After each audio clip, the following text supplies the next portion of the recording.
बिस्मिल्लाहिर्रहमानिर्रहीम। अस्सलाम वालेकुम students and viewers. Sir Zafar YouTube के ट्विटर चैनल से रियाजियाती मुआशियात में एक लंबा सवाल लेकर हाजिर हुआ हूं। आज ख्याल रखिएगा कि आज की वीडियो पॉसिबल है दो हिस्सों पर मुश्तमिल हो जाए। बहुत सारी चीज़ें हमें मालूम करने के लिए दी जा रही। स्टूडेंट का बार बार इसरार था कि सर हमें इस तरह का एक फंक्शन आता है मैथमेटिकल इकोनॉमिक्स में। मिसाल के तौर पर मैंने जो यहाँ इक्वेशन रखी है Q is equal to 15 minus 0.5P। तो ये एक फंक्शन दिया हुआ है, ये एक मुसावात दी हुई है, ये एक तफाल दिया हुआ है और इस तफाल की मदद से हम सारी चीज़ें ही मालूम कर सकते हैं। यहाँ हमें जो मालूम करना है वो है यहाँ इसकी मदद से कुल वसूली का जो मुसावात है वो भी मालूम करनी है, मुख्तलिफ वसूलियों की मुसावात मालूम करनी है, इसी तरीके से औसत वसूली की मुसावात मालूम करनी है। तो ये तफाल मालूम करने जा रही हैं। फिर इसी तरीके से हम इसी की मदद से MR और AR का झुकाव भी मालूम कर सकते हैं। फिर इसी की मदद से MR और AM में रिलेशनशिप भी कायम कर सकते हैं। फिर इसी की मदद से हम तलब की मिकदार और कीमत भी मालूम करेंगे और फिर इसी फंक्शन की मदद से हम तलब की इलास्टिसिटी भी फाइंड आउट करेंगे। तो ये बहुत सारी चीज़ें हमें एक ही जगह पर मालूम करनी है। एग्जामिनेशन में इतनी चीज़ें नहीं पूछता एक ही वक्त में, लेकिन मैंने ये समझा कि क्यों ना एक ही तफाल को लेकर सारी चीज़ें एक ही वक्त में मालूम कर दी जाएं ताकि बार बार स्टूडेंट को प्रॉब्लम ना हो। तो मैं आपको तो एक दफ़ा फिर बता दूं कि पॉसिबल है कि वीडियो दो हिस्सों पर मुश्तमिल हो जाए। मेरी कोशिश है कि एक ही वीडियो में हो जाए ये सारा काम। अगर नहीं हुआ तो फिर इंशाल्लाह इसको दो हिस्सों में लेकर चलेंगे हम आगे। तो आइए स्टूडेंट क्या करना है, तफसील से बात करते हैं। ये हमें एक फंक्शन दिया हुआ है। आपने सबसे पहले जो काम करना है वो ये कि आपको P की जो फंक्शन है P का उसे फाइंड आउट करना है, P का तफाल फाइंड आउट करना है। उसके लिए हमें क्या करना है, ये P वाली वैल्यू इधर ले जाए मुसावी के, Q उधर ले जाए हम। ये हमारे पास मुसावी है बेटा, तो आप ये उठाकर इधर ले जाएंगे तो ये हो जाएगा हमारे पास यूं। ये जैसे ही इधर आएगा माइनस है प्लस हो जाएगा और 15 ऑलरेडी उधर है, ये Q उधर जाके हमारे पास माइनस हो जाएगा। ये हमारे पास P की जो P का तफाल जो है वो यहां आना शुरू हो जाएगा। अब आपने क्या करना है, P इज इक्वल टू ये 0.5 उधर जाएगा। ये जब 0.5 उधर जाएगा तो ये जाकर तकसीम करेगा। किसको तकसीम करेगा, ये पूरी रकम को तकसीम करेगा। हम इसको यूं लिखेंगे, ये यूं आ जाएगा। अब इसका मतलब ये हुआ कि P जो हमारे पास 0.5 है ये 15 को भी तकसीम करेगा और ये इसको भी तकसीम करेगा। तो स्टूडेंट ये हमारे पास 15 जो है ये भी तकसीम हो जाएगा इस पर और Q ये भी तकसीम हो जाएगा इस पर। अब मैंने इसको यूं लिख लिया 1 अपॉन दिस लिखकर। अब जब इसको हल करेंगे तो इसको तकसीम करेंगे तो ये हो जाएगा 30 और एक को इससे तकसीम करेंगे तो ये हो जाएगा 2। Q हमारे पास साथ रहेगा। ये हमारे पास P का फंक्शन आ गया है। ये P की वैल्यू नहीं आई बल्कि P का फंक्शन आ गया है। P का फंक्शन जब हमारे पास आ गया, इस फंक्शन की मदद से सारी चीजें आगे मालूम की जा सकती हैं। हम सबसे पहले P के इस फंक्शन के लिए तफाल कुल वसूली मालूम करेंगे। तो स्टूडेंट हमें यह पता होना चाहिए कि हमें कुल वसूली का तफाल मालूम करने का फार्मूला क्या है। जब आप कुल वसूली का तफाल टोटल रेवेन्यू मालूम करना चाहते हैं तो उसका फार्मूला होता है हमारे पास Q को P से मल्टीप्लाई करेंगे, Q को P से मल्टीप्लाई करेंगे, Q को P से मल्टीप्लाई करेंगे हम। तो हम यहां इसको सॉल्व करने की कोशिश करते हैं। हमारे पास टोटल रेवेन्यू का तफाल आ जाएगा। तो हम क्या करेंगे स्टूडेंट्स, Q का Q ही लिखेंगे, इसकी जगह पर कुछ नहीं लिखना। P की जगह पर अभी हमने जो P का तफाल फाइंड आउट किया था इसको लिख देंगे, P को हटा देंगे, इसकी जगह पर हम ये लिखेंगे 30 माइनस 2Q। ये आ गया। इसको हल कर लें स्टूडेंट, ये हो जाएगा। इसको इससे मल्टीप्लाई करेंगे तो ये हो जाएगा 30Q, इसको इससे मल्टीप्लाई करेंगे तो ये हो जाएगा 2Q स्क्वायर। तो ये इसको Q को मल्टीप्लाई किया इससे, Q को मल्टीप्लाई किया इससे, तो हमारे पास ये रकम आ गई। तो ये स्टूडेंट जो है हमारे पास ये आ गया है TR आ गया। एक सवाल का जवाब तो हमें मिल गया। उसने कहा था कि ये मालूम करें। अब हमें तफाल मुख्ततिम वसूली का मालूम करना है। तो जब आप किसी भी चीज का टोटल फंक्शन मौजूद हो उसका मार्जिनल फंक्शन मालूम कर सकते हैं। अगर आप टोटल का डेरिवेटिव ले लेते हैं, टोटल का डेरिवेटिव ले लेते हैं तो ये हमारे पास मुख्ततिम वसूली का तफाल होगा। अब हम इसी को दोबारा उठा लेंगे, हमारे पास है टी आर इक्वल टू जो हमने अभी अभी फाइंड आउट किया है स्टूडेंट्स, ये आ गया हमारे पास। अगर आप इसका मार्जिनल मालूम करना चाहते हैं तो आप इसका डेरिवेटिव लेंगे। तो डेरिवेटिव हम कैसे लेंगे, आप जानते हैं D Q over D P लिखना है हमने, लेकिन चूंकि यहां टी आर है तो हम लिखेंगे D T R over D Q, D T R over D Q. तो ये इसका डेरिवेटिव है। तो डेरिवेटिव आपको मालूम करना आता है अगर, बहुत अच्छी बात है, नहीं तो मेरी डेरिवेटिव पर वीडियो मौजूद है, प्ले स्टोर पर जाएं और वहां मैथमेटिकल इकोनॉमिक्स लिखें तो वहां डेरिवेटिव की वीडियोस फाइंड आउट कर लें। डेरिवेटिव फाइंड आउट करने के तमाम फार्मूलाज वहां मौजूद हैं। तो वहां डेरिवेटिव मैं यहां फिर बताता भी हूं कैसे मालूम करते हैं। यहां जो कुछ भी लिखा हुआ होता है 1 है 2 है 3 है, जैसे कि यहाँ 2 है, ये इसकी जो एक्सपोनेंट है, जो इसकी पावर है, इसकी कुव्वत है, उसको इससे मल्टीप्लाई करते हैं। 30 को 1 से मल्टीप्लाई करेंगे तो ये आ जाएगा 30। फिर आपने क्या करना है, इसकी पावर में से 1 को माइनस करना है। यहां 1 है, 1 माइनस 1 0। जब किसी भी वेरिएबल पर 0 आ जाए तो उसका मतलब 1 होता है, तो नहीं लिखना। 30 को 1 से मल्टीप्लाई करेंगे तो 1 ही आएगा। 2 को 2 से मल्टीप्लाई करेंगे तो ये हो जाएगा 4।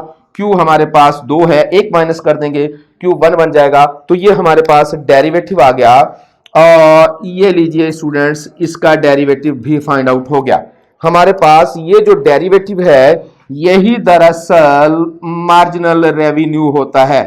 तो ये मार्जिनल रेवेन्यू दरअसल किसी भी चीज का डेरिवेटिव होता है। जब आप इसका डेरिवेटिव मालूम कर लेते हैं तो इसका मतलब ये हुआ कि ये हमारा एम आर भी है। एम आर इक्वल टू, हम इसको यूं कर लेते हैं, M R equal to derivative, इसका डेरिवेटिव मालूम कर ले तो एम आर आ जाएगा हमारे पास, तो जो कि हमारे पास 30 माइनस 4Q है। अब हमें उसने औसत तफाल मालूम करने के लिए भी कहा है। अब हम औसत तफाल मालूम करने के लिए भी यही काम करेंगे स्टूडेंट। तो हमारे पास औसत तफाल मालूम करने का जो फार्मूला है वो क्या है, ए आर मालूम करने का फार्मूला क्या है हमारे पास, हम करेंगे टी आर को क्यू पर तकसीम कर देंगे। तो अब स्टूडेंट्स ए आर मालूम करने के लिए हमें क्या करना पड़ेगा, टी आर को क्यू पर तकसीम कर देंगे। टी आर हमारे पास मौजूद है, ये रहा टी आर। तो टी आर लिख लें आप, हम लिखेंगे 30Q माइनस 2Q स्क्वायर, ये आ गया टी आर। इसको तकसीम करना है किससे स्टूडेंट्स, क्यू से।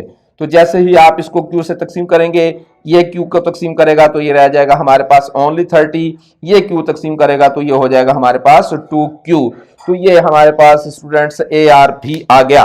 तो हमारे पास यहां हमने टी आर भी फाइंड आउट कर लिया, हमने एम आर भी फाइंड आउट कर लिया और हमने ए आर भी फाइंड आउट कर लिया। तीनों चीजें यहां फाइंड आउट कर ली। कुल वसूली का तफाल भी मालूम कर लिया, मुख्ततिम वसूली का तफाल भी मालूम कर लिया और औसत वसूली का तफाल भी मालूम कर लिया।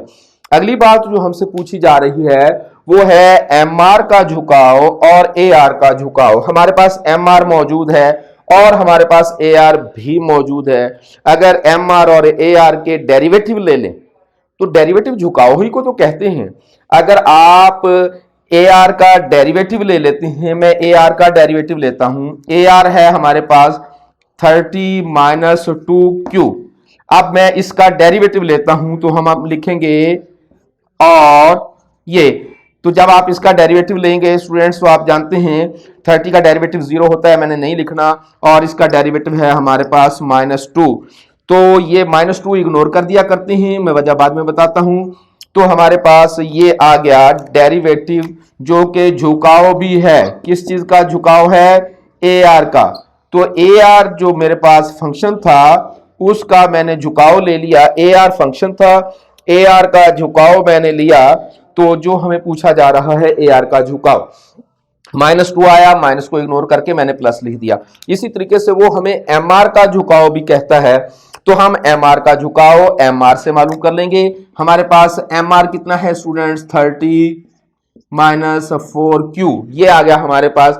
अब आप इसका झुकाव मालूम करेंगे तो ये हो जाएगा एम आर का झुकाव। हम कहेंगे एम आर का जो झुकाव है वो कैसे होगा, इसी का डेरिवेटिव लेना है, M R upon D Q. तो ये आ जाएगा -4। तो यहाँ ये -4 जो आया है, यहाँ भी माइनस को इग्नोर कर देंगे तो ये आ जाएगा हमारे पास 4। तो ये झुकाव है किस चीज का, ये झुकाव होगा हमारे पास MR का। तो हमारे पास MR का झुकाव भी आ गया और हमारे पास AR का झुकाव भी आ गया। ये भी हमें पूछा जा रहा था, MR और AR का झुकाव, किसी भी चीज का जो डेरिवेटिव होता है वो ही दरअसल उसका झुकाव भी होता है। तो MR का और AR का झुकाव भी आ गया। अब हमारे पास अगला एक सवाल पूछा जा रहा है, MR और AR में ताल्लुक क्या है। यहां देखना पड़ेगा स्टूडेंट्स, यहां अगर आप गौर से देखें तो हमारे पास जो MR का झुकाव आया है वो आया है 4। हम लिखेंगे यहां MR का झुकाव जो है, जो कि दरअसल डेरिवेटिव है, वो आया है 4 और AR का झुकाव जो है वो आया है 2। तो ताल्लुक क्या हुआ इनके दरमियान में कि हमारा MR ज्यादा है AR से। AR 2 है, MR 4 है। तो रिलेशन ये क्या हुआ कि जब AR 2 होगा उस वक्त MR 4 होगा, MR AR से डबल होगा। MR का झुकाव 4 है, AR का झुकाव 2 है।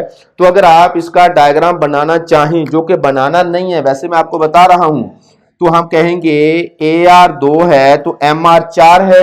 क्योंकि MR का झुकाव ज्यादा है, उसकी स्पीड ज्यादा है, उसका ट्रेंड ज्यादा है, लिहाजा MR का खत जो है वो नीचे होगा और AR का खत जो है वो ऊपर होगा। अगर आप इसको यहां शो करना चाहें, वरना हमें जरूरत नहीं है इसकी शो करने की, मैंने वैसे बता दिया आपको।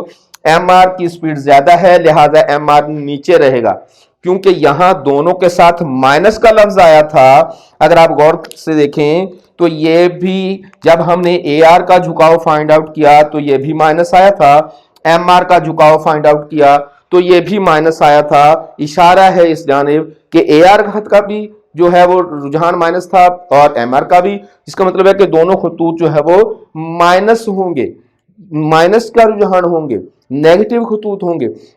और यहां एक और बात भी बड़ी अहम हो जाएगी सामने, वो ये कि चूंकि दोनों के खतूत का झुकाव माइनस है, इसलिए ये जो हमारे पास तफाल तलब दिया गया है ये अजारादार फर्म का है। आप जानते हैं कि अजारादार फर्म जो है उसका ही MR और AR का खत ऐसा बनता है। और कॉम्पिटिटिव जो होती है, परफेक्ट कंपटीशन में खत जो है वो तो स्ट्रेट बना करता है, तो इसका मतलब है कि वो खत ऐसा होता है, आप जानते हैं वहां तो खत ये बनता है, यही MR होता है, यही AR होता है। तो इसका मतलब है कि ये खत हमारा मुकम्मल मुकाबले वाला नहीं है और ये खत जो है वो अजारतदारी का है। तो ये तफाल हमें ये भी यहां बता जाएगा। तो स्टूडेंट यहां हम इस वीडियो को थोड़ा स्टॉप करके इसके दूसरे हिस्से की तरफ चलेंगे। तो इंशाअल्लाह ताला अज़ीज़ अगले हिस्से में हाजिर होंगे अभी 2 मिनट बाद, क्योंकि मैंने आपको पहले भी बताया था कि हमारी ये वीडियो काफ़ी लंबी हो जाएगी, तो इसको 2 हिस्सों में हम रखेंगे। तो इसका पहला हिस्सा खत्म हुआ, जाने से पहले आप हमारे चैनल को सब्सक्राइब करेंगे, शेयर और लाइक करेंगे, स्टूडेंट्स को जरूर बताएंगे, कमेंट्स जरूर करेंगे, बेल आइकॉन जरूर प्रेस करेंगे। अगर आप ऑलरेडी सब्सक्राइबर हैं तो आपका बहुत शुक्रिया, और हाजिर होंगे इसी वीडियो के अगले हिस्से में इसी टॉपिक के पार्ट 2 को लेकर इंशाअल्लाह ताला अज़ीज़। ख्याल रखिएगा, दोनों पार्ट को इकट्ठा पढ़ेंगे हम तो ही जाके बात समझ आएगी। मैंने वैसे कोशिश की है कि यहाँ जो चीज़ें हमें मालूम करना थी वो कर ली, और अगले हिस्से में जब हम आएंगे तो हम ये सारी की सारी चीज़ें अरेज कर देंगे। जो चीज़ें हमें चाहिए होंगी वो मैं बोर्ड पर रख लूँगा, ज़ाहिर है मेरा बोर्ड भी छोटा है, इसको अरेज करना पड़ेगा। तो जो चीज़ें चाहिए होंगी वो मैं रख लूँगा, जो नहीं चाहिए होंगी वो अरेज कर दूंगा। तो आप पहले ये पार्ट देखेंगे, फिर उसके बाद पार्ट 2 देखेंगे, ताकि आपको समझने में आसानी हो जाए। तो हाजिर होंगे इस वीडियो के इस टॉपिक के अगले पार्ट में। तब तक आपका और हमारा अल्लाह हाफिज। अपना बहुत सारा ख्याल रखिएगा और इस वीडियो को जरूर देखिएगा। Thank you very much.